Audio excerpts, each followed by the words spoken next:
So who talks first? You talk first? I talk first.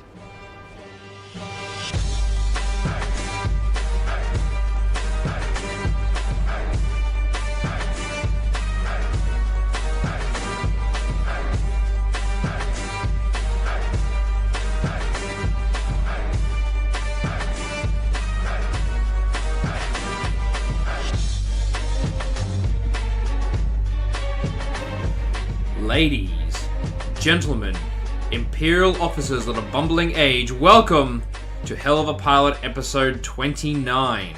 With me tonight, and as always, on my left diagonal forward, I guess northwest. I don't know, I'm guessing it's northwest. Mike, he's at his house. I am at my house, strangely enough. But yes, welcome to episode 29 of Hell of a Pilot. And also on my right, not at his house, Lockie. I'm alright. I mean, sorry, it sometimes takes me a few goes to start a sentence, but I'm alright. So, first up, let me have a chat to you, dear listeners, about the importance of naming conventions. Oh, yes. I've been getting cocky with my exportation of these audio files, and when I export the raw audio, I call it episode 28, or episode blank. And then, when I export the final copy, it's exported as episode 28. So, for all those listeners who reached out to us and said, there's something just a bit off about this episode. Yeah, that was a raw file. You really did hear Lockie swear a fair bit and about 7 minutes of silence. Now, I remember someone reached out to us. I'm sure we got his name. I think it was Steve King. Look at that. Off the bat, Lockie, you're a champ. Yeah. He's like, guys, what's with the silence and the funniness when it comes to the law section? No, not law section. The Imperial section. And I was like, what's he talking about? And I opened it up and I was listening to the file that I'd finished. It's like, no, there's nothing wrong with it. Maybe it just, I don't know, maybe he just doesn't like it. I'm sorry, I guess. And I was like, no, don't worry about it. Like, I told Locke, Locke's like, what's he talking about? And I'm like, I don't know, man. It's all good. It's all fine. And then my girlfriend's like, another guy's reached out to you. What's he talking? That was Ian McGregor. Yeah, hey Ian. Hi Ian, g'day, thank you. And then that was fun. And I was like, this can't be right. Like, what's going on? So I opened it with Podbean because I had the audio file. I was like, I've done it. It's edited. Opened it with Podbean. Realized it's the raw file. Gone. Oh, yeah. There's some naughty words in there. So that was pretty funny because Owen and I were talking that night, and so he was messaging me and he goes, okay, get ready to delete the file. I'm going to check it. If I need you to delete it, I'll tell you, and then we'll upload the proper file. And I went, okay. And I was just sitting there, and I didn't hear from him for a few minutes solid, and I was starting to worry. Then he sent me a message in all caps that just said, take it down. and I was like, what? And then again, I didn't hear from him for a few minutes. Yeah, people will say like, "Oh, is it Podbean's thing?" I'm like, "That must be Podbean's thing." Like, what's it? Someone's like, "Sorry, open it with Podbean."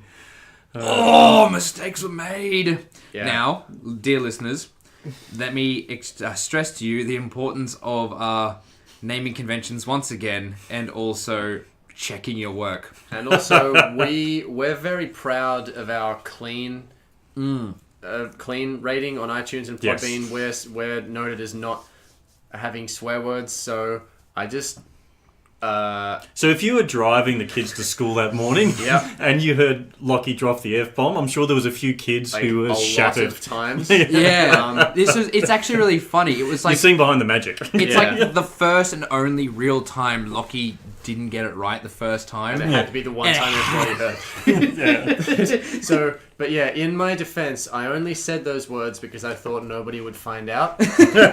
And you know what? They shouldn't have. Oh. I'm so sorry, listeners. So, back on track. Let's get this amazing train back on its tracks. Lockie, what are we talking about today? Well, we haven't got any more official news about Wave 14 yet, probably because there's been a lot of Legion stuff happening, and I think it's system opens and things happening. But so we've decided to make up our own semi-Wave 14 inspired topic. I set the guys a challenge. I thought, all right, the U-Wing is a ship that wasn't successful right out of the gate, and it's being fixed. So I thought, why don't we mention some of our favorite ships that are currently not seeing heaps of play, discuss why exactly that is, and maybe fixing it, like the U-Wing. Yeah, I think actually, Lockie and I, we've been talking about this for a while, and the idea is that people talk about X-Wing 2.0, etc., etc., and actually what we're talking about, and I actually like the idea, is that you actually don't need to reset the game. Is what you do is you go back, you revisit the older waves and the older ships, and you do what they're doing. Is with the Vaxi title, with the Defender title, with the X-Wing fix, is kind of like, you know what? It's not. This is not a show about where, you know, I don't like this. This needs to be nerfed. This needs to be buffed. It's just like, you know what? There's some ships from the initial waves which aren't getting love. We'd like to see them back. Yeah, and you know, we understand that from a business point of view. It happens. You know, there are new ships that come out and you want people to buy them, that's fine. They produce something that's new or interesting about them, so, you know, and then slowly those original ships just aren't really being flown. I mean, they did really well with the Millennium Falcon. They brought that back in with the big... I tell you what, Ray is exactly. Ray's really strong. That's a different Falcon, though. Yeah, different Falcon, but still, same. But no, it's the same sort of thing. Like, they released the Falcon again, so people can play with the Falcon. Yeah. But as you say, that from a business point of view, like, yes, you want to make money for your business, so you make new content that people will buy, but also if you continue to make your old content desirable, that will also get you money, because then you'll be selling all your stuff. So we're helping you, FFG. Yes. I know that you listen to us. Oh my god, there's gonna be something that comes out tomorrow. And well, it's been about 6 weeks. It was Valentine's Day that the last lot of stuff came out. So Easter. Yeah. Oh my god, it might happen. So actually, I'm seeing correlation here. So every time we record around about a special holiday event, FFG drops something as well. Maybe this is the pattern. Yeah, the content. I'm onto you, James, in marketing. I'm onto you. Damn it, James. I see you. Yeah. I'm willing to ask anybody for content. Do you get gifts for Passover? Is that a thing? Okay, so... and Mike, tell us the law section. It's cool. Tell us. No, yes, maybe. Surprise? No? Surprise? Your call? No, I don't mind. Okay, maybe we should... it's Carnor Jax. Yes! Yes. Well, yeah. Do like me some Carnor Jax. I love the Carnor. Yeah. Okay, moving right along. Good day, citizens, and welcome to Holonet News. Today in your empire, we look at yesterday in your empire. This week, we announced the grand opening of the Imperial Military Spacecraft Museum on Coruscant, an exciting showcase of all the ships that have been deployed by servants of the Empire in their pursuit of peace and justice. Come see examples of the craft that are in use today, such as the Alpha-class Starwing, the TIE Defender, the TIE Advanced Prototype, the VT-49 Decimator, the TIE Special Forces, and the TIE Silencer. But not only that, this historical exhibit also proudly displays craft from the old days that aren't flown anymore, such as the TIE Advanced, TIE Aggressor, TIE Bomber, TIE Fighter, TIE FO Fighter, TIE Interceptor, TIE Phantom, TIE Punisher, TIE Spriker, Fire Spray, Upsilon-class Shuttle, and Lambda-class Shuttle. Well, there was one Lambda at the grand opening, but it was only carrying Emperor Palpatine. Do you have a perverse interest in your enemies, and the enemies of your friends and family? Come and indulge your unwholesome curiosity in the museum's smaller, less grand section, which houses current Rebel ships, like the ARC-170, Azatuk gunship, Skirg H6 bomber, Sheathipede shuttle, T-70 X-Wing, YT-2400, VCX-100 freighter, and a YT-1300 with a rectangular array. Like its Imperial counterpart, this exhibit has an array of disused Rebel ships, like the B-Wing, E-Wing, Hawk 290, T-65 X-Wing, Y-Wing, Z-95 Headhunter, an illegally acquired and defiled TIE Fighter. Interestingly, there are A-Wings in both sections, and the K-Wing isn't featured at all because it's not a ship, it's just a transport mechanism for a turret.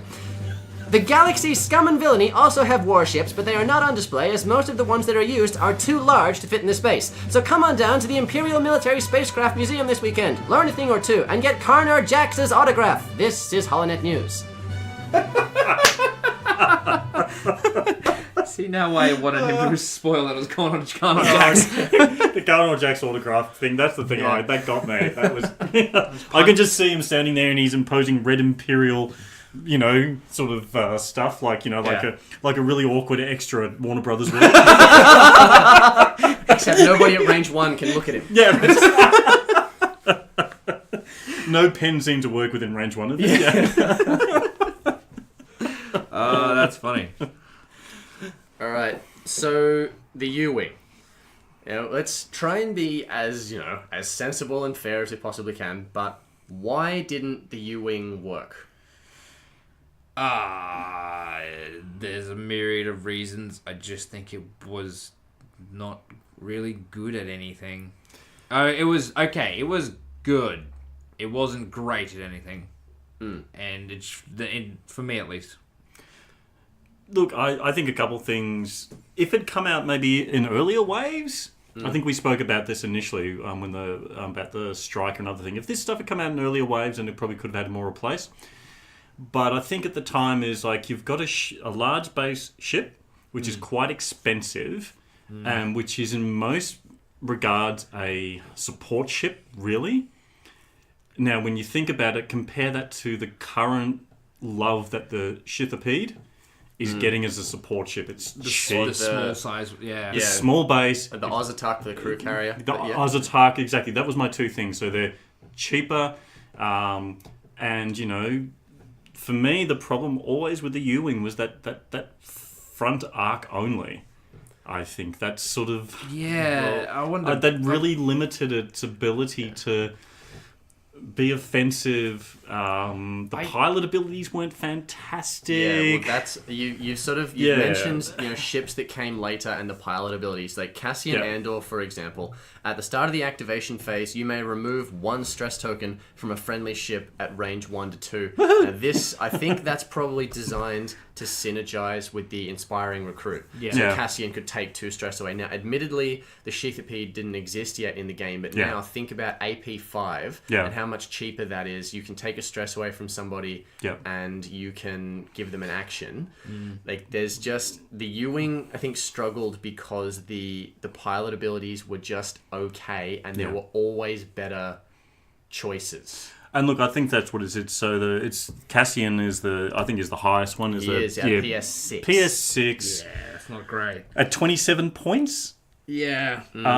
Really, it's like it's a lambda whose wings fold the other way. There was the other couple of reasons were at the time they just weren't really all that good crew. Correct. I mean, the Lambda shuttle is not a very good ship. No. But Palpatine's a really good crew card. Yeah, it's worth the 30-point investment. Exactly. And the U-Wing, it just didn't really have a Palpatine. Yeah, the Rebels didn't need a ship like this. Like, the Rebels have, interestingly enough, and stop me, I think I've said this before, the Rebels have the most unique crew out of all the 3 factions, but they have the least aggressive crew. Yeah. Scum has probably the best crew. There are plenty of Imperials who will mess you up. Yeah. But the Rebels don't really have that. Yeah. So a crew carrier just wasn't...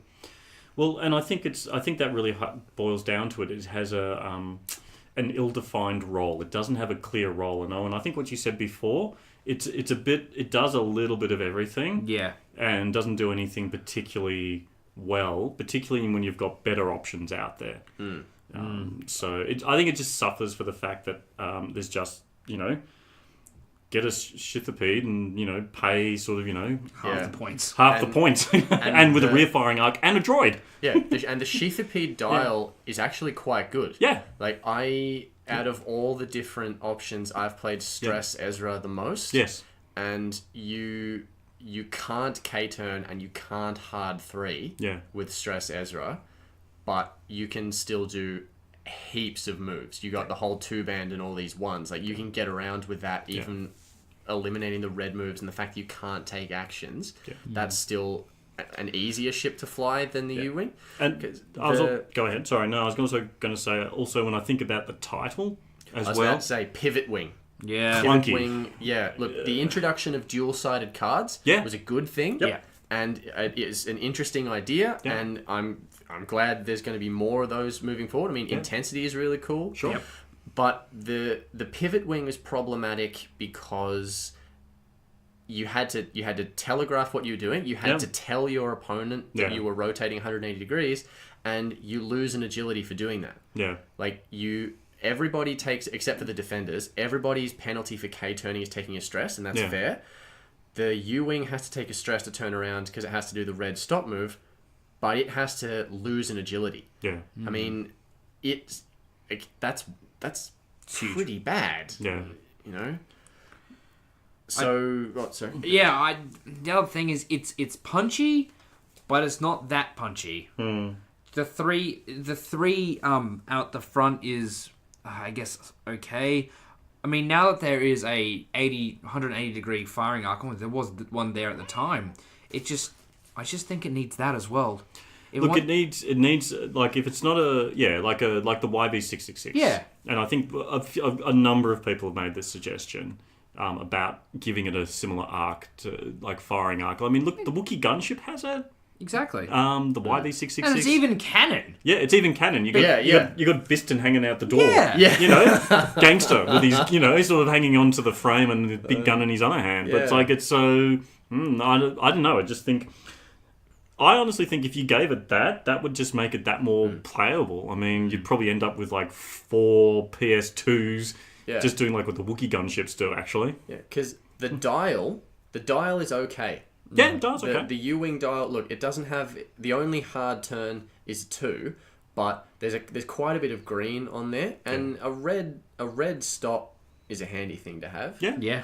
And that dial is okay. Well, that's why it could have been comparable to the YV666, because that's got the red hard stop. Yeah. And that's a powerful move actually for both blocking and for letting someone overshoot you so you can get guns on them as well. Because I mean, and a locked front arc on a large base ship, like a large base front arc is bigger than a small base front arc, isn't it? Like it's an arc dodger has to jump out of it, so. Yeah, I mean, there's things going for it, but yeah, it's not. And for example, the Bodhi Rook pilot ability, like I can't imagine. Which I'll read out for everyone who doesn't. Is that the target lock one? Yeah, it's the target lock one. Yeah. When a friendly ship acquires a target lock, that ship can lock onto an enemy ship at range 1 to 3 of any friendly ship. Yeah. So. That's not bad. No, it's not bad, but also kind of why? Yeah. Like, if you're wanting to get a target lock at further than range 3, that means you're out of range of that target, so you're, planning way in advance. And also the rebels frequently bunch up. Yeah. So that it's maybe less likely that there's going to be a ship within range of Bodhi, within range of the ship you want a target lock, and the target lock moves along and along and along. Yeah. And I think apart from Miranda Nim, most rebel squads fly in formations. Yeah. Like they're generally in range 1 of each other. If you think about what's meta at the moment, in particular, I mean, I've heard of people using Heft-Tobber as a blocker. Like after an enemy ship executes a maneuver that causes it to overlap your ship, you may perform a free action. Like you can bump with large, but you could put anti-pursuit lasers on there. But the thing about it performing a free action, the U-wing has 2 actions: focus and target lock. Yeah. So you do focus, and look, I've also got a target lock. And you still can't shoot. Yeah. So if you did the red stop to cause a bump, then you're stressed, so you can't use Hef's ability. Like it's just awkward. The U-wing is just a little bit awkward. It just feels rushed. Yeah, and I think we may have spoken about that. It's sort of like when you think about the Shithipede, or the humanist Shithipede, as I like to call it. It's one of its most powerful abilities is that coordinate action. Yes. So having a U-wing that coordinates would sort of give it that kind of like support ship role as well. And when you think about with the Wookiee gunship, it has brace. I mean, like there's two cheaper crew carrying ships which are support but also offensive. Yeah. Like the Oztuck has a PS7 as its highest, which obviously 7 higher than 6. Has a really aggressive pilot ability, which can help it do more. Yeah. You can help it do more damage, reinforce, as you've just said. And how many points is that?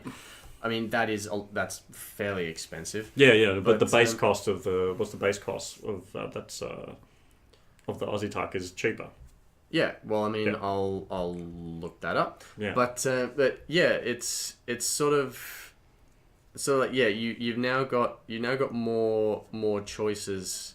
I mean, you kind of always had more choices, but yeah. So the Kashyyyk Defender, the lowest pilot skill costs 24. So for 3 points less than Cassian, but so yeah, the U-wing. The U-wing, there's 2 more named pilots that are coming out, PS6 and PS5. So again, like, it probably doesn't need a much higher PS than that. No. Rebels don't really need. I mean, again, you don't see a lot of too many PS. High PSs, no. You Just Your Rays Poe maybe. and Fen. Yeah, Poe. are yeah. getting Poe on and that, but Fen and Ray and the Falcon is probably the highest you see. Interestingly enough, though, And- high PS Fen Yeah. is used to kill high PS Poe, Yeah. which is funny because I'm the same faction. But Yeah. yeah, so Saw Gerrera and Mag Villaro are the ones we don't know about and are coming out. I reckon Yeah. Mag Villaro is going to be, when you shoot her, she gets a target lock on you, which I reckon is a pretty cool pilot ability for a chassis, if that's right, of course. Because, yeah, PS5, she'll kind of sit there in the middle of the pack. She'll maybe block, and then she'll take focus, and then get a target lock when she gets shot. If you put a recon specialist in there, get 2 focus tokens, 1 for attack, Yeah. 1 for defense. And I was thinking, the Saw Gerrera, the pilot cards and crew cards usually have similar abilities. Would you guys fly the Saw Gerrera U-wing if the pilot ability was spending a focus token on the attack makes crits instead of hits? I mean, they won't make it that, but that'd be cool. Like, imagine if they did kind of that. would. It kind of Yeah. would be awesome. Like, the crew card makes you take that. But anyway, so my I like point is- it. I like it. I'd fly it. I'd Yeah. fly it just for the funsy. Given Yeah. 180 firing arc, and I'll fly it more. Yeah, I mean, Alright, so... but it doesn't look like it. Well, it depends on the. Yeah, well, No, it's not going to happen. it's not. I mean, I'm I looking, want it to that's- happen. I'm In looking my at the head, Yeah, I'm it looking does. at the picture, and it's still got the front arc, and Yeah. and it's still got the focus target lock. It's still So, yeah, obviously the pivot wing title is not going to go away, and you can't really give it more actions, but if the pilot abilities were better, Yeah. maybe then. Yeah. Because if you're flying a ship that could do a fun, spicy thing, then Sure. maybe it'd be worth having. Like, that's... Yeah. But we've got no indication of point cost, so it's going to be somewhere in the low mid-20s, depending on it. I'm not. Look, I think everybody's going to be buying this for the X-wing. Yeah. Well, I mean, Yeah. Yeah, exactly as you say. Like, Yeah. it is guaranteed that in the future I will own a U-wing. Yeah. It's going to be the black and white one. Yeah. So, I mean, I'll fly it at least once before I put it in Boxing a drawer. But, alright, look. So, they might be able to fix the U-wing. Yep. Okay, so, Mike, what is an Imperial ship that people used to fly, that they don't fly, and why don't they fly it, and how are you going to fix it? So if I really, really could have my way, and if FG was listening, and that's you, James, in marketing, I want to see the return of the TIE Interceptor. Yes. Because it is hands down has always been. I mean, yes, we joke about the TIE Hunter and the TIE Defender, but it was really the TIE Interceptor that got me into this game. And I miss flying them because they were such a joy to fly. Yeah. Such, and not just good old Sunter Fell, but flying the Interceptor gave you a real sense that you were playing a dogfighting game. And that's what I miss. To qualify, I think the game is fine. The game is not broken. Happy with it. It's a different game to when it came out, except that. But I do keenly miss the having 3 interceptors flying around and being a viable thing. A list of 3 interceptors with stealth device and auto thrusters just felt really fast and sort of snaky. And yeah, exactly. Like just had so much fun flying it. And look, the obvious reason. There's a couple of obvious reasons for that. I still think the pilot abilities are quite good. Like Suntiafel and Carnor Jax's abilities are actually quite viable. Like they still could be. They still are. They're still good abilities. Honestly, I think Carnor Jax's ability is probably actually a little bit better than Suntifels at the moment. Yeah, it probably would be, actually, in the current meta, like locking stuff down. Yeah, for messing with tokens. Messing with tokens, especially when you see all these coordinate actions going off shuttles and focus type stuff and all the rest of it. So look, it's there's some potential there. Bring back Carnor Jax. Bring back Carnor Jax. Hashtag Carnor Jax lives. Did you ever fly Kia Kanos? Oh no, what's his ability? Spend an evade token and add a hit to your roll. Oh, that's kind of cool. Yeah. I like that. So grab an evade token when you're out of arc, spend it, and just get another shot. Yeah. Too bad he doesn't have the EPT upgrade. Yes. Yeah. So obviously there's no PTL on him, which is probably what kept him down. But Yeah, exactly. Which is probably why he didn't have an EPT, because you could at the time. But look, why they're not played? I think there's a really simple answer for that. Bombs. Yeah. 3 hull. Yeah. yeah. 3 hull is the other thing. You can fly around bombs, but like you can only fly around them for so long. And also, the fact is, damage is just so efficient now as well. Yeah. Also, the stress, like you couldn't put Suntia fell down on the table now with all the stress mechanics out there.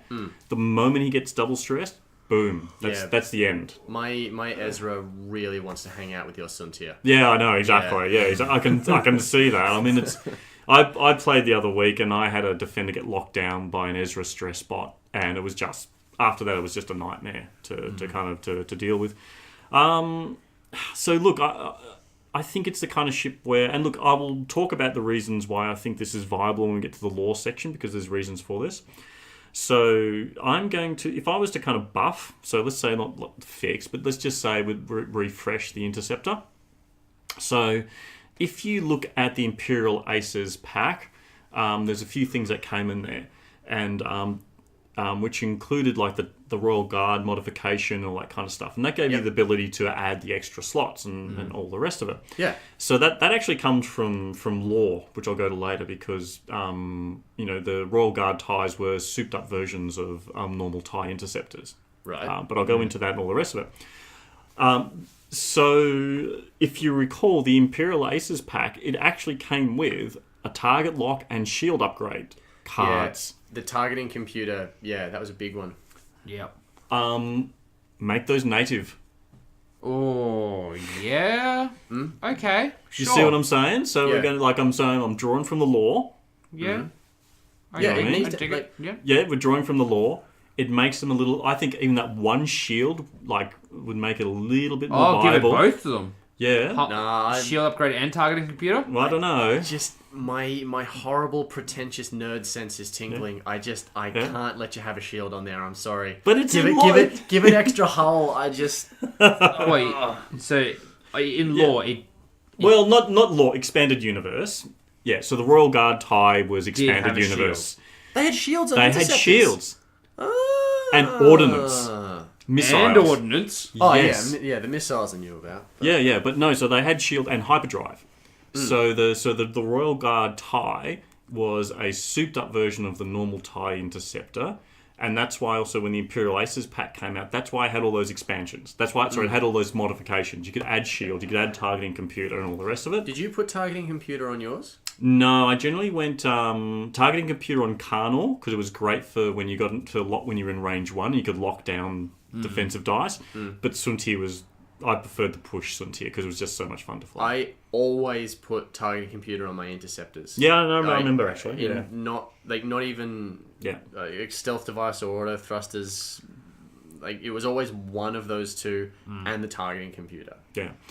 Now, look, I'm sure somebody can math it out in terms of how much they would cost, how much to the base cost you'd have to kind of... -2. -2, because Vaxi. they're just exactly. Yeah, like a Vaxi. Basically. Yeah. 0, honestly. Yeah. I think that where they're at right now, like points-wise is fine. Yeah, points-wise, in fact, you wouldn't want to make them too much more expensive. No, absolutely not. You couldn't. Yeah, it just wouldn't be any good. Yeah.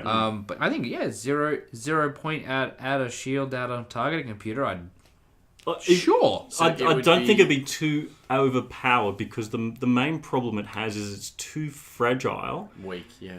Yeah. in terms of damage mitigation, and it's too weak in terms of putting out damage without the target lock, because then you really are a lot relying upon dice variance Yeah. to So getting the hits. your Yeah, stat card of Yeah. your TIE Interceptor would be 3, 3, 3, 1, correct. and add target lock as a Yep. native action. Yep. I don't have a problem with this. Yeah.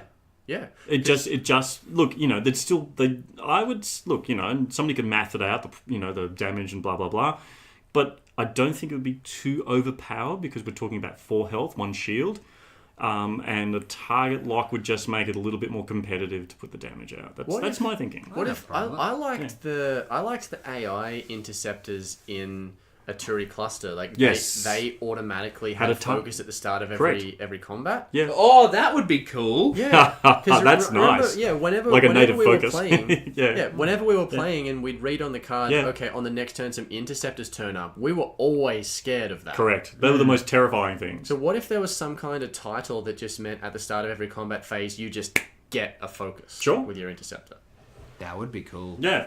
And you- look, that could you be get that could two be a more focuses. expensive. In fact, actually, you could have different titles. Maybe a title would give you the shield, say target lock upgrade. The other title might give you that extra focus ability or something Cool. like. I mean, Yeah. the defenders get evade tokens. So Yeah. why Yeah. can't... Why not focus? Yeah. Yeah. Why not both? Why not both? Actually, no los dos. In fact, give them 3 hull, 3 shield, a targeting computer, and no, actually, I'm just getting ridiculous now. But Not everything is a TIE defender. Let them do 4Ks. yes, and yes, White. Make it white. no white sloops. White slip. line. But look, I think the dial is still good. I think and I have to say they still are among my favourite models, especially the what came in Imperial Aces, which was the Royal Guard, which is the red tie, and the one with the blood stripe of the 181st Squadron, Yeah, Suntir's yeah. Fell Squadron. Look, that's mine. I think a slight buff to make it just a little more competitive. That's a good word. There's so much in the game that doesn't need a fix, just needs a buff. Yeah. So what's your Oh. what's your one? I'll go with mine then, I guess. Cool. I was going to do the fire spray. Yay. Because the fire spray is awesome. It's such an iconic ship, and we just don't see it very often. Correct. Because Why is that? look, there's a couple of things. It came back very, very briefly. Okay, so hand to FFG, at least when they brought it out in the most wanted list, like they redid it with the most wanted. Yes. And I liked it. I thought it was cool. They especially gave Boba Fett like a really good. Let's wait. Let's get this up. Most wanted expansion. Yeah, I'm frantically clicking things while you're. This is happening. Excellent. So they first thing they've done is when they introduced the Scum faction, I was hoping to see this Fire Spray 31, of course, and Boba Fett's title of when attacking or defending, you may reroll one of your dice for each ship at range 1. I thought that was very cool. It makes him quite a threat at range 1, and especially with the rear firing arc. Yeah. It's really good. Cat Scarlet, I personally liked more. I mean, Same. I think Kath was great. wasn't she? I used to muck around with Kath Scarlet a year or so ago, and I really enjoyed. I think I was pairing it with Dengar or pairing it with the pancake one, the Sarge or something. Yeah. And it was, look, it would, yeah. I think. So why are we not seeing it?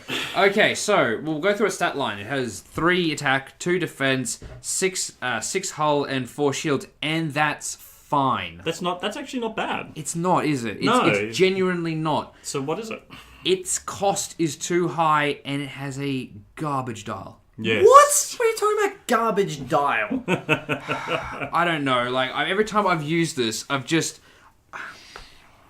Okay, all right, look. There's not heaps of green on it, but it's got hard 2s, hard 3s. Everything's at least white except for the K-tones. It's got 2 K Yeah, and turns. the 3 and 4 K tones are not bad. Maybe I spoke too soon about this dial thing. Every time I've flown it, So what is... I have the same don't know. thing. I think it might just be the cost of it, though. It's just not flown because I guess other better stuff. Could be. I guess the Skurg recently came out. It seems to do everything this wants to do except better. Actually, you know what? And it has less agility. Yeah. But it's a more viable ship. It's a far more viable ship. The bomb slot on it is doable. Yeah. Because this comes with two titles, which is the you can put the bombs on or you can put the torpedoes on or something like that as well. So the other thing is like it's like PS abilities. Sorry, its characters are fine. Yeah. But aside from it being a damage dealer and a heavy hitting damage dealer, it's not a whole lot else. Actually, if you continuing to look at Kath Scarlet, 38 points. Yeah. If you pay 1 point less, you get a Sarge. Yeah. Which that's a pretty should serious speak upgrade. enough. Yeah. Yeah. Because look, the fire spray. Not just fire spray. Almost any scum ship can have the Dengar expertise combo, which is really serious. Yep. And the fact that the fire spray has the evade action, you can just take evade as your action all the time. And have Dengar. Yeah, I guess. Look, is it good? Is it a case where let's compare it to the Skurg? Skurg. So the Skurg excels as a bomber because it has a good dial and it's got a barrel roll. Yeah. And it's a small base ship. Yep.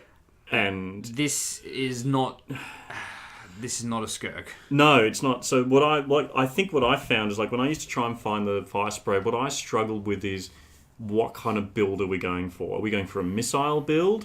So you get the missile off, but because of the dial, I think the dial's okay, but by the time you've done one pass with the missile, it's really hard to turn around. Yeah, you do. You got your 3 and your 4 hard turns, but they're still hard turns. And so what I found, I think it's kind of like, turns. and it's not a great bomber because it's a large base ship, and large base ships are not fantastic at bombers. So no, they're not. So they need to be more maneuverable. So really, yeah, but you're really depending on the native 3 red. Do we see him often?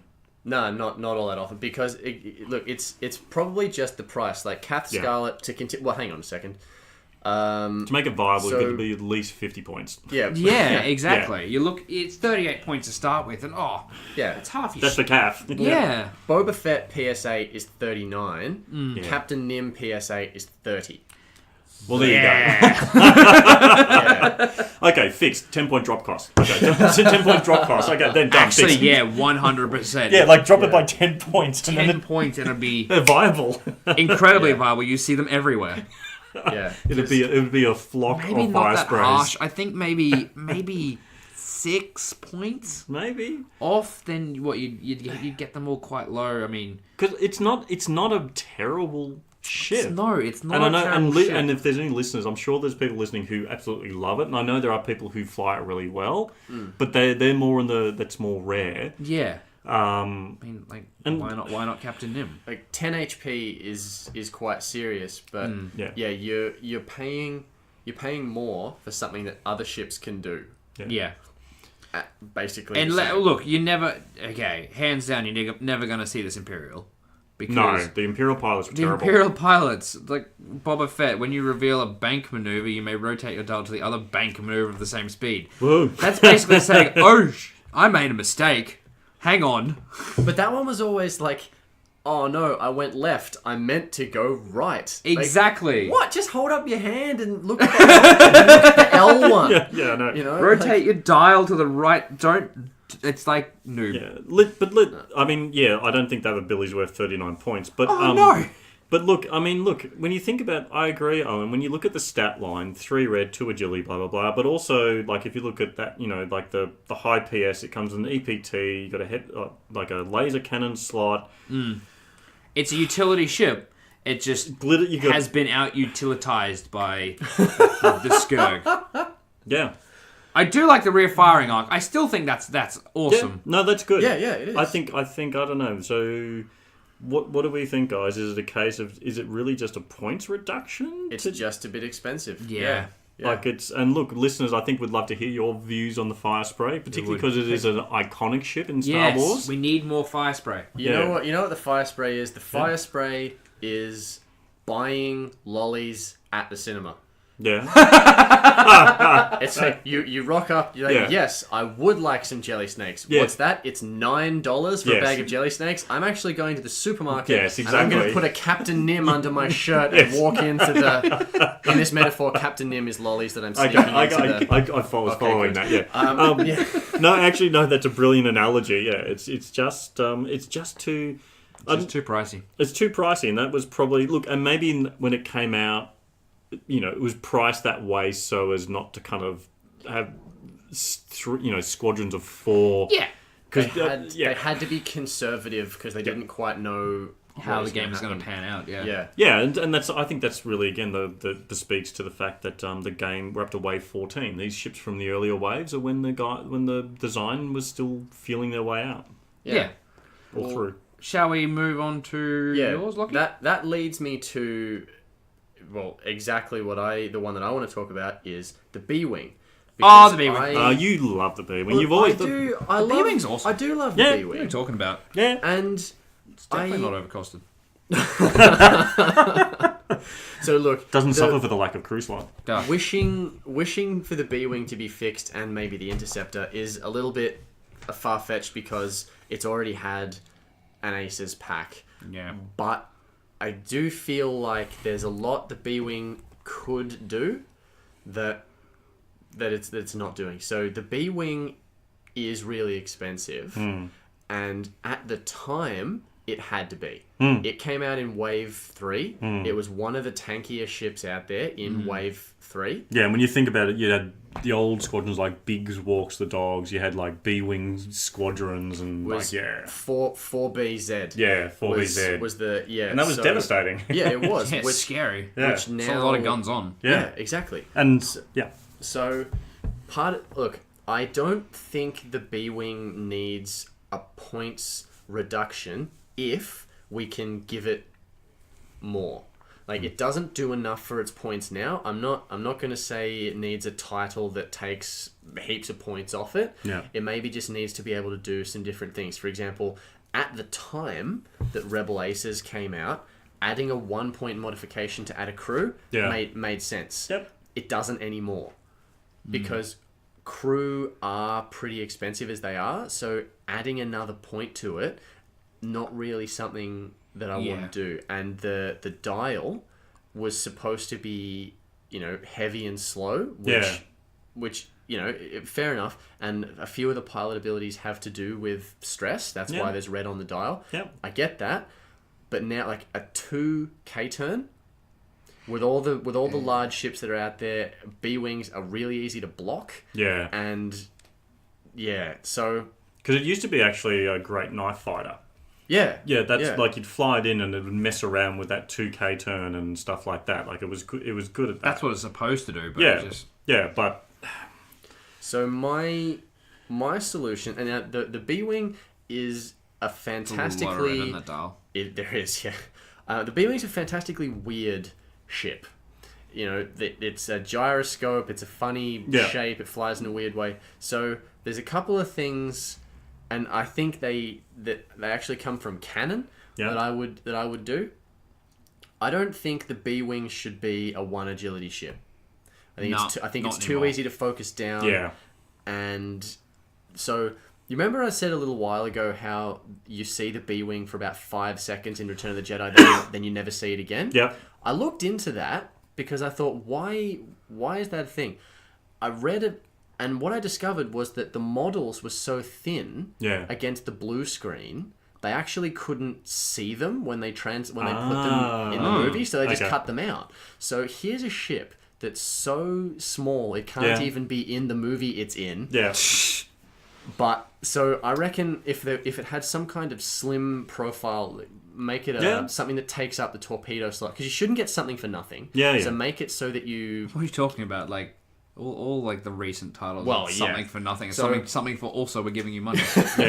So make it you lose your torpedo slot. Say call it like a slimmed chassis or something. Love it. Yeah. And it now when defending at range 2 or 3, 3 green dice.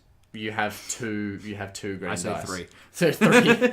Well, how about at range 1, you're a 1 green dice ship. At range 2, you're a 2 green dice ship. And at range 3, you're a 3 green dice ship.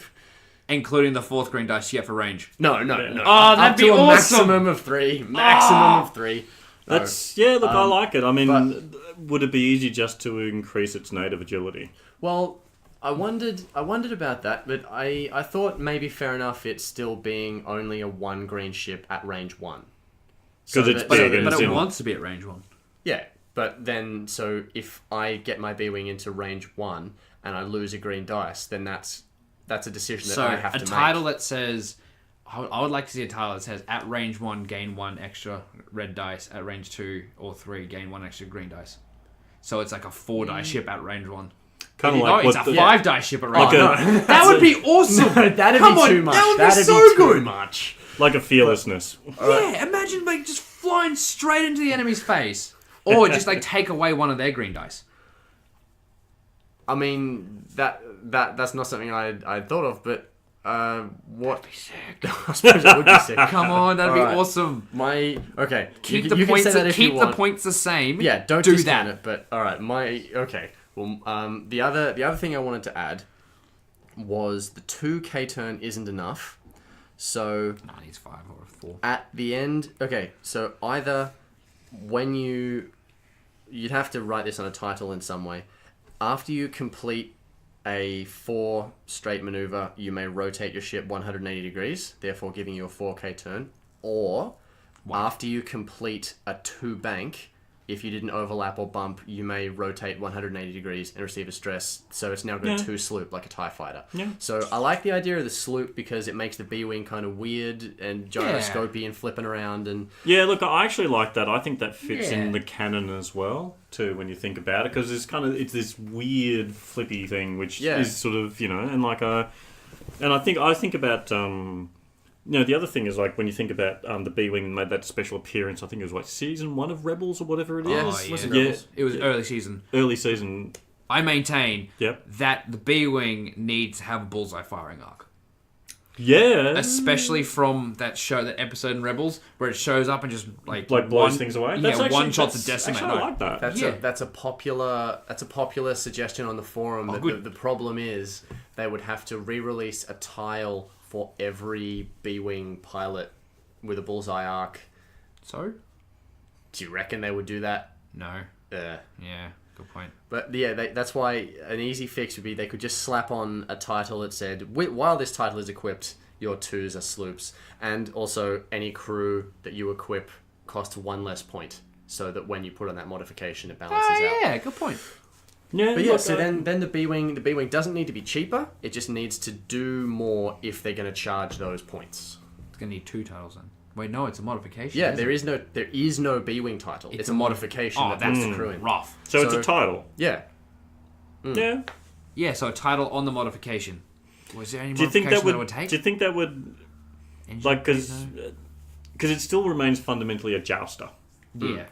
Is there space in the game for jousters anymore like that? Well, there might be if a jouster was made like that. I suppose if you had like a Wookiee gunship next to it, or I suppose look, Look, a little bit more green on the defense and a slightly better dial to be able to actually stay in the fight. Yeah. And Yeah. that's what I would do to the B-Wing. All right, then. Let's move on to Carnor Jax.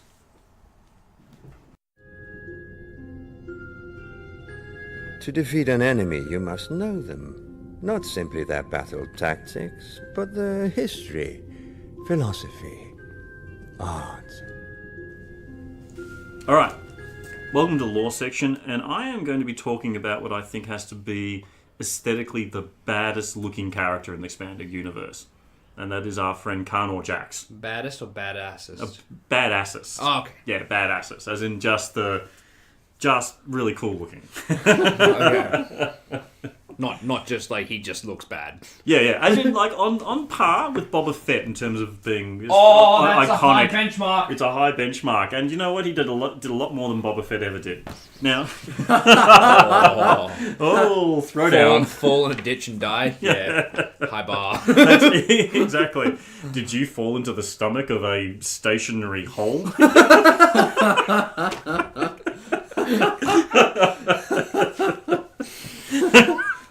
Sure. Oh, Boba, you joke. Yeah. Boba Fett? Where? Okay. Don't worry, the mantle has been passed to Phasma. That's true, actually. Oh, she sucks. She's died twice now. Yeah, I know. Oh, so bad. But anyway, I was going to say how good the scene they cut out from that of her death in that. But anyway. Have we talked about that? I don't know. No, I had a chat with you afterwards, yeah. Yeah. It's a good scene, go watch it. Yeah, go see the deleted scenes from Last Jedi. They're actually worth it. Let's talk about Carnor Jax. The movie. Yeah. So, a few pertinent facts. He was, surprise, he didn't come from a 90s video game. Oh. What? I know. Is he from right? a comic book? He's from the comics. Yes! Yes, so he's from the comics. So That's again, why from he's the so 90s. badass looking. I tell you what, the 90s were a golden period for the expanded universe, I'm going to have to say. So he came from a series of comic books in the 90s called The Crimson Empire, which is actually quite loved by a lot of people.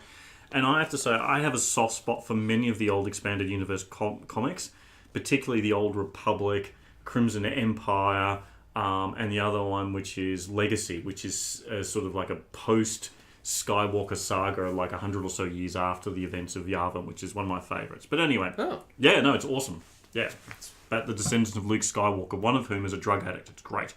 I love it. The 90s were great for it was. books, In fact, if anything, it was so 90s, like that kind of dark, gritty kind of. Yeah. You know, Yeah. Wonder Woman was wearing a leather jacket. It was a different time.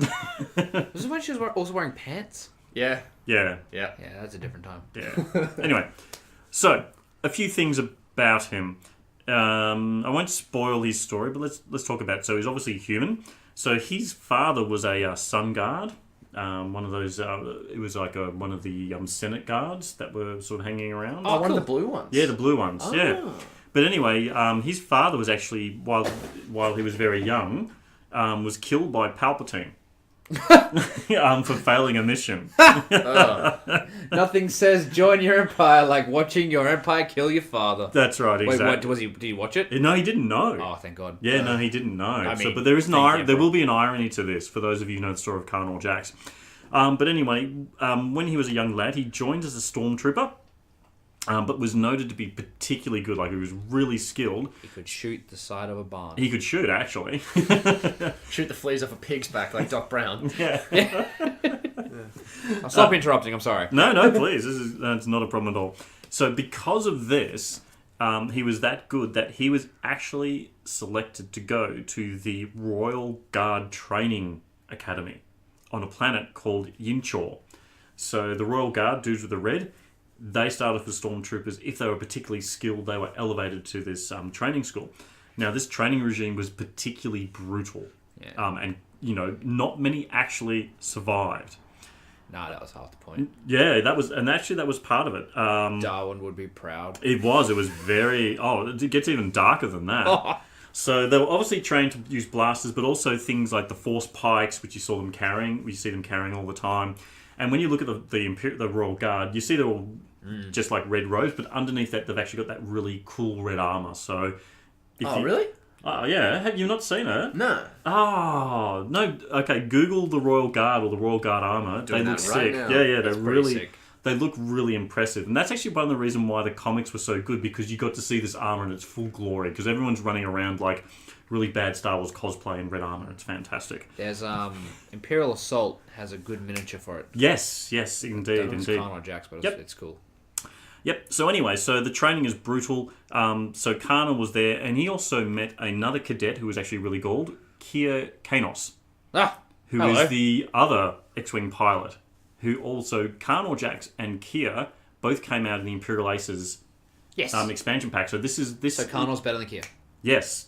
Oh, this is gonna be like a plot point. Yes. I'm listening intently. Yeah. No, so this is a plot point. So anyway, so the training's intense. So one time, Palpatine and Vader drop by the training school to check out how things are going, and they frequently train in this arena, which is kind of suspended up in the sky, almost called the Squall.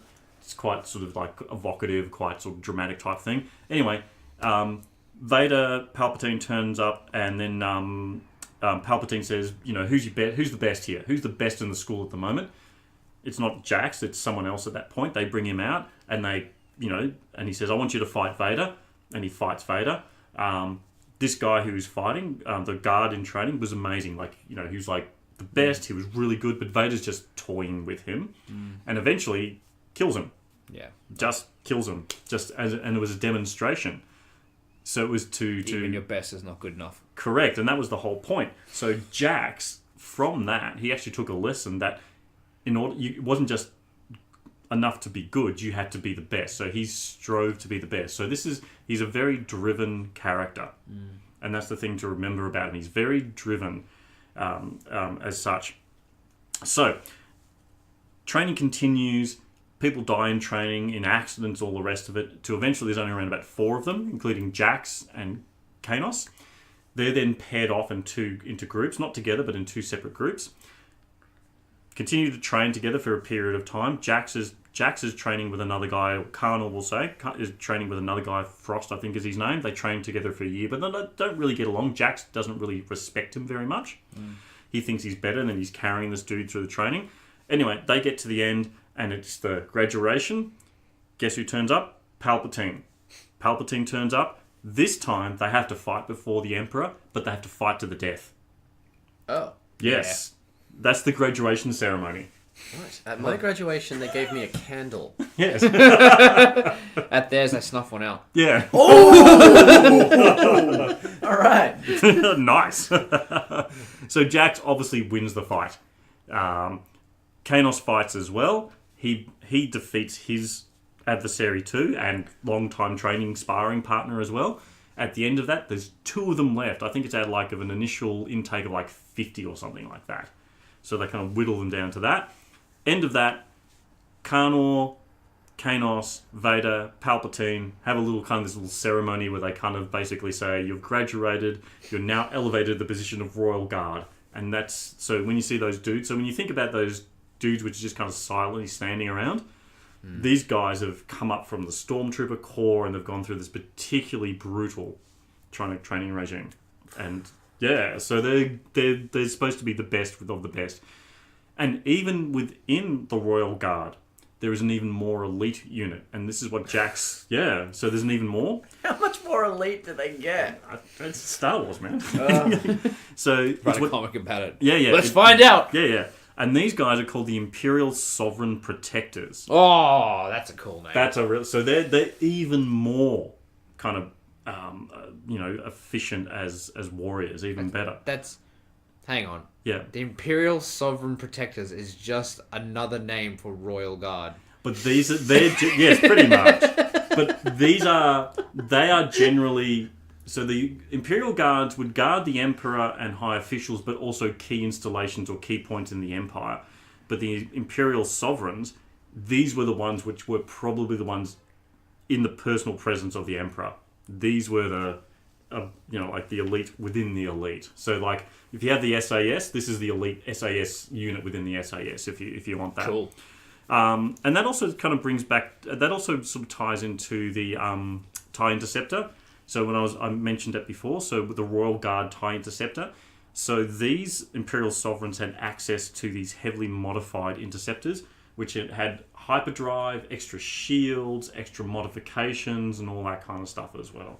And they just spent a lot of time and money just making these things, sort of really high-end, top-end interceptors as well. And hence that's where we get the modifications in the pack. Anyway, so we don't know what happens to Jax until really after the Battle of Endor. So the Emperor dies. So presumably he wasn't with the Emperor. Yeah. On the second I was Death going to Star. ask it earlier. Is he one No. or two and with the Emperor was the other guy? No. They So would have been sovereign protectors, though, would they? yes. Theoretically? Yeah. So they would have been sovereign protectors. So what happens there? So this is where things start spinning off into the greater expanded universe of the 90s and 2000s, which gets weird and wonderful. But anyway, so basically, Jax turns up after the death of the Emperor. He's still a Royal Guard. The Royal Guards are all in mourning for the death of the. Do they wear black? Like a real 90s fashion? Please tell me they do. I don't think that they Damn do. it! But they're probably in their bedrooms all listening to real emo music. So, so anyway, so what happens then? He's still Royal Guard, but as you know, the control of the Empire is passing to different people. It's initially ruled by this governing council, and through that emerges the figure of Isain Yasard, who we know. She was the former head of the ISB, Imperial Intelligence Service, or whatever it is. Security branch? Yeah, the Imperial Security Branch or something like that, if I remember. Yep. Okay. So, at the same time, so he was hanging around there, just being an Imperial Guard. Another figure from the EU who turns out she's quite significant. A lot of people may not have heard of her. Her name was the Dark Lady Lumia. Or Lumia was her name. Huh. Okay. Now, Intrigued? Yeah, so she was a former hand of the Emperor, like the secretive kind of special ops force users as well. After the death of Palpatine and all that, she actually she also was an apprentice to Darth Vader. Okay. And after their death, she became a full-on kind of Sith Lord. Cool. So, Carnor Jax and his contingent of Royal Guards turn up to kind of hang out with her and be guarding her and all the rest of it. Guard's got a guard. Guard's got a guard. She looks at Jax and goes, "Hey, you're force sensitive." Oh, come on. It was the 90s. It was the 90s. Oh, no. I know, right? If a Star Wars EU character isn't force sensitive, are they even real? Exactly. Oh, that's really disappointing. I know. Remember in episode 1 where they had to get Anakin, the strongest force wielder ever, they had to get like a device and be like, beep boop, beep boop. Yeah. Yeah, you're totally force sensitive. Yeah. Now this chick's just like, yeah, you're force sensitive. He's like, cool. Awesome. Yeah, so his midi-chlorians was off the roof. So no. Heresy. Yeah. Funny how we don't hear about those in the new Star Wars universe. I know, I love it. Yeah. She took him on as an apprentice and started to train him. And he was, in terms of his skills, he was really good with telekinesis and precognition and all the rest of it. Now, the reason I mention that, because when you think about it, what's his ability? He shuts down people's tokens. So precognition. Okay, do you know what I mean? Like he can see what's going to happen. Yeah, I dig that. Yeah. So that's how I read his ability. His ability is, I see what you're doing. That's cool. Yeah, exactly. Also at this time, through his association with this Sith lady or Sith Lord, he became more familiar with sort of other people higher up in the Empire. And he's really good at schmoozing. He's good at playing the political game. He becomes mates with another Dark Jedi, a guy called Sarsev Quest, who was on the council as well. He was sort of like one of Palpatine's counselors. Quest and Jax hit it off, and they decide, hey, you know what we really want to do? We want to rule the Empire. So they start to kind of work together to sort of formulate how they can build up their power base. Okay, this is where things get weird in the old EU. You know where I'm going? Right. No, I just really enjoyed that as the beginning of the sentence. Okay, old EU legends. Yu Zhong? No. Oh. No. Oh, no. I didn't mind that, actually, the Yu Zhong, the invasion. I need to read more of it. Yeah, okay. 10 ABY, after the Battle of Yavin, Palpatine comes back as a series of clones. Oh, yeah. I remember that. Yeah, remember the clones?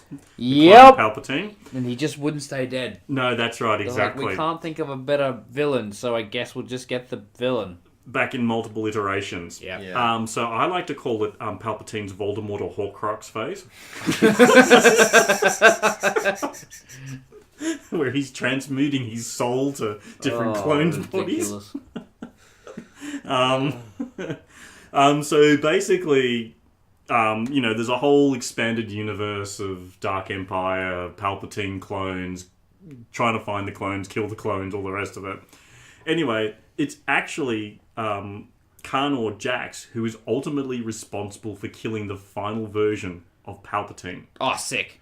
Because so Jax full is circle. killing the clones, not... No, it gets even weirder. So what Jax does, he's actually a guard to the Emperor. So he's actually assigned to guard one of the new clone versions of the Emperor. He's harboring this secret ambition to actually rule the Empire. Oh. And he decides, you know what, this Palpatine dude's in the way, but he's got all these clones and everything. How do I deal with this problem? I know. I'll bribe his physician to tamper with his clones so all his clone bodies die. Oh, that's diabolical. I love it. Yeah, no, I'm just making him easier to guard by killing him and storing him in a box?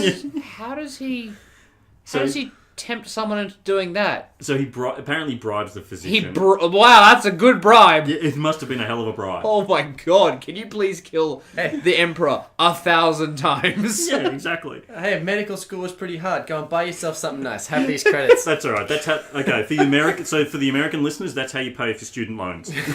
Kill the Emperor. Kill the Emperor 1,000 times. That's right. Also, figure out how to do cloning. Yeah, that's Please. right. Exactly. There's a whole other kind of EU thing about Palpatine's spirit being trapped and dragged down to the Force, involving... Let's just say the EU got interesting for a while. Yeah. There's a lot of time between movies. Yeah, there was actually, that was the huge... Yeah. Anyway, so at this point, so Palpatine's dead. Jax is pretty happy. He assumes a position of power on the council, but he's effectively the de facto emperor, and that's where we get the name the Crimson Empire. Now, that's cool. Yeah, unfortunately, the physician spilled the beans to Kier Kanos, his old mate, the other Imperial Guard. Kanos is really loyal to the idea of the emperor and the empire itself. He runs back to the training planet where they train together. Jax hears this, freaks out, and he decides, how do I deal with this problem? I know. I'm going to send an entire legion of stormtroopers to kill all the remaining Imperial Guards. So he does that. A legion turns up. 1,000 troops. Yeah. The guards fight to the death, killing a pretty significant proportion of those stormtroopers. But effectively, they're wiped out all but for our friend Kanos, who escapes. Huh. Yes. Of course he does. Of course he does, yeah. I'll get you next time, Carnor Jax. That's right, exactly. So the one guy that was supposed to bite it actually didn't. Yeah. So anyway, he escapes. Jax is obsessed, but Jax spends the next number of years or whatever, ruling this empire, and he actually does an okay job in terms of being an evil emperor. Like they expand Imperial space. He actually brings in sort of non-human species into the empire, How into diverse. its government. Yeah, he's into diversity. I know, right? He's like the second incarnation of Julius Caesar. What Yeah, was Julius yeah, Caesar's actually- son's name? He didn't have a Caesar son. Augustus? Caesar Augustus, That's his the adopted one. son. Yeah, actually, you know Yeah. what? That's actually probably a good model. Like he's decided that to expand the empire, all the rest of it. So he does all the rest of it. So he's doing okay. But then word comes after a period of times. His spy networks finds Kanos. Kanos has been hanging around and hiding in the galaxy, pretending to be a bounty hunter and doing all kinds of other adventures. Nuke him. Yep. He tracks him down to a planet, and it turns out Kanos has actually been hanging around with some rebels as well, palling around with them too. Yep, you get that. Again, old EU. But eventually, complicated series of events. Kanos comes to the planet or the town where they are. They attack it. Lots of stormtroopers die, shooty, etc., and all the rest of it. And again, Kanos flees again, but this time he flees back to the training planet of Yin Chor, whatever it is. Kanos follows him there in his personal fleet. Himself and the stormtroopers get down to the planet, looking for Kanos, hunting around for him, can't find him. Eventually, dramatic, evocative, final moments. Carnor Jax finds Kanos in the training ground, in the Squall, where they initially first started their whole kind of story of being Royal Guard and everything, and then they fight. So in the comics, this fight scene, it goes for like about a dozen pages or something like Oh, that. really? Wow. It's actually really cool. Cool. So the artwork is actually, look, it's very 90s. Like everybody's got the hyper muscles and all that kind of stuff. And all Dig the it. rest. Yeah, Love yeah, it. it's all that kind of stuff. But it's actually really good. They fight, and eventually Jax seems to have the upper hand. But eventually Carnor gets his moment, stabs Jax, kills him. Huh. And then walks off, leaving his body just sitting there on the platform. So this guy who's the head of the Crimson Empire is eventually slain in a sort of poetic sense by his old mate. This comic book. Yeah. Is it from Jack's point of view? Is it from... More from Carnos's point of view. Ah, okay. Yeah, So when- he was leading up to that big thing. Okay. Yeah, fair yeah. call. So it's for the but you know, yeah. So like you can see like lots of elements. So he's another part of the EU. So you can see the EU was actually quite integrated in many ways. It had all these different kind of stuff.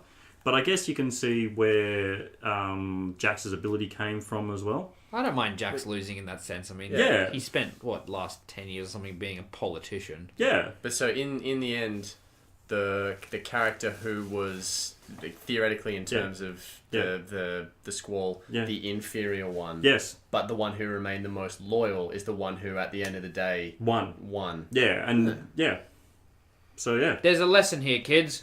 I don't know what it is, you find it. but you can figure it out. Yeah. I don't know. Lockie, what's a lesson? Clean your room. Good. Call your mum. Call your mum before you go kill your arch rival. Call your mum just to make sure you. Yeah. All right, let's wrap up the show. Hey, you're not permitted in there. It's restricted. You'll be deactivated for sure. Don't you call me a mindless philosopher, you overweight glob of grease. Now come on before somebody sees you. It's the end of the night, and it's actually quite late here. So, without further ado, I'd like to do some shout-outs, like we always do. And the first one is to Commander Caden. Yay. You know who you are. I'm sure you're listening, and it's for introducing me to the next man on our shout-out list, which is Jack Murray.